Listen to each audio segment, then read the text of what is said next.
نے کہا زہرا کیوں آئی ہو؟ بی بی نے کہا حق مانگنا ہے۔ کہ نبیوں کا وارث کوئی نہیں ہوتا، میں تمہید زیادہ نہیں پڑھا، بس میں مسائل پہ مسائل پڑھ رہا ہوں، نبیوں کا وارث کوئی نہیں ہوتا۔ بی بی نے قرآن کی آیتیں پڑھی، اس نے کہا نہیں، نبیوں کا وارث کوئی نہیں ہوتا، کوئی گواہ ہے تو پیش کر۔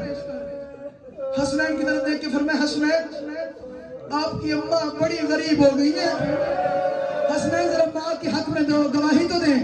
اس نے کہا نہیں، یہ بچے ہیں، گواہی نامنظور ہے، میں نے کرنا ہے کہ اشارہ سارے حلالی میری طرف دیکھو، اور اللہ کرے یہ حق کربلا بن جائے گی مدینے کے مسائل میں۔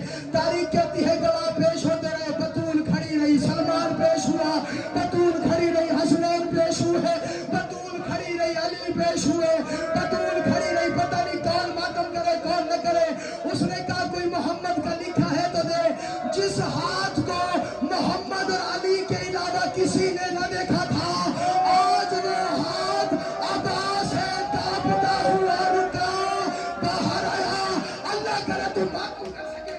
تاریخ کہتی ہے، میں زیادہ نہیں پڑھ رہا، تاریخ کہتی ہے ایک مسلمان نے وہ لکھا ہوا لیا، ایک بندے نے پڑھا، زہرا کے ہاتھ سے نکلا ہوا خط دوسرے بندے نے پڑھا، پھر تیسرے بندے نے پڑھا، دیکھنا میری طرف، پھر چوتھے بندے نے پڑھا، پھر پانچویں بندے نے پڑھا، دربار میں